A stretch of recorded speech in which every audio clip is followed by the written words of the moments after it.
Hello everybody, this is Phil, and today we are going to read the first book on this blog from the Elder Scrolls called The Cake and the Diamond. I was in the Rat and the Pot, a foreigner corner club in Aldrun, talking to my fellow rats when I first saw the woman.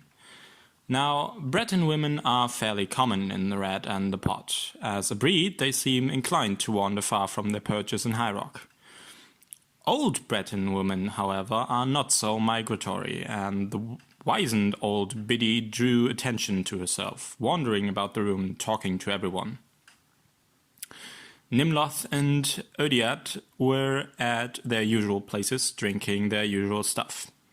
Odiat was showing off a prize he had picked up in some illicit manner, a colossal diamond, large as a baby's hand, and clear as spring water. I was admiring it when I heard the creaking of old bones behind me. "Good day to you, friends," said the old woman. "My name is Abel Credit, and I am in need of financial assistance to facilitate my transportation to Old Redana." "You'll want to see the temple for charity," said Nimloth curtly. "I'm not looking for charity," said Abel. "I'm looking to barter services." "Don't make me sick, old woman," laughed Odiat. "Did you say your name was Abel Credit?" I asked. "Are you related to Abel Credit, the High Rock alchemist?" Closely related," she said with a cackle. "We are the same person." "Perhaps I could prepare you a potion in exchange for gold?" "I noticed that you have in your possession a very fine diamond. The magical qualities of diamonds are boundless." "Sorry, old woman, I ain't giving it up for magic. It was trouble enough stealing this one," said Odivat. "I've got a fence who'll trade it for gold." "But your fence will demand a certain percentage, will he not? What if I could give you a potion of invisibility in exchange? In return for that diamond, you could have the means to steal many more. A very fair exchange of services, I would say." "It would be, but I have no gold to give you," said Odiat. "I'll take what remains of the diamond after I've made the potion," said Abel. "If you took it to the Mage's Guild, you'd have to supply all the other ingredients and pay for it as well. But I learned my craft in the wild, where no potion makers existed to dissolve diamonds into dust. When you must do it all by hand, by simple skill, you are blessed with remnants those fool potion makers at the guild simply swallow up."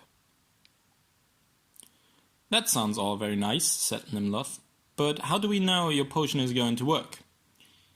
If you make one potion, take the rest of Odiat's diamond and leave, we won't know until you've gone whether the potion works or not."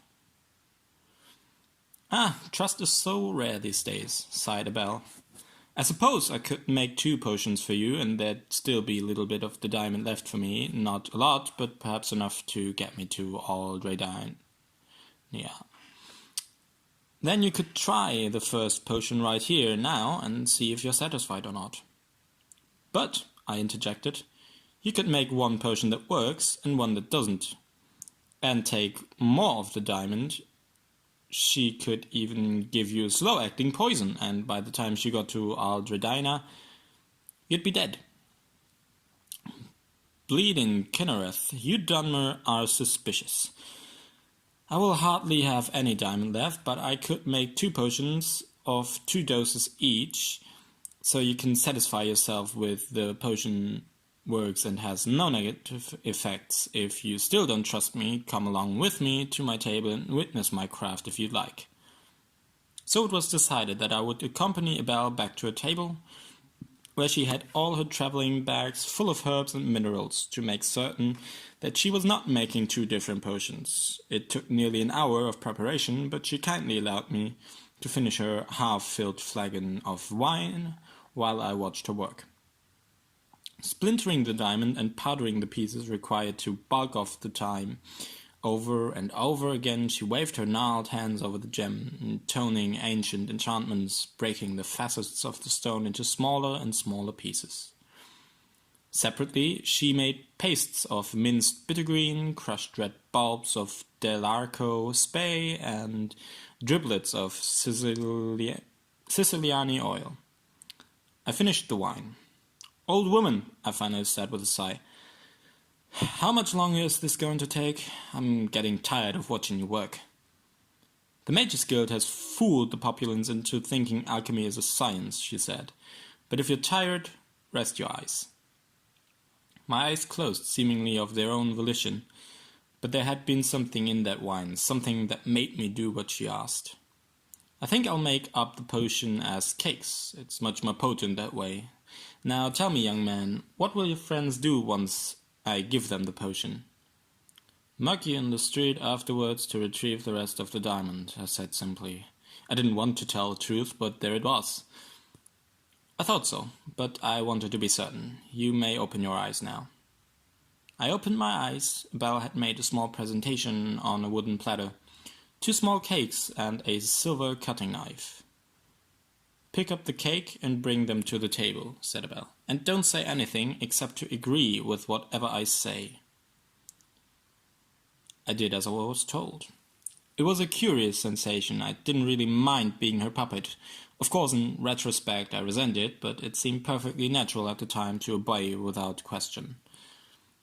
Belle handed the cakes to Odiette, and I dutifully verified that both cakes were made the same way. She suggested that he cut the cakes in half, and she would take one piece and he'd take the other, just so he would know that they worked and weren't poisoned. Odiette thought it was a good idea and used Abel's knife to cut the cake. Abel took the piece on the left and popped it into her mouth. Odiette took the piece on the right and swallowed it more cautiously. Abel and all the bags she was carrying vanished from sight almost instantly. Nothing happened to Odiette.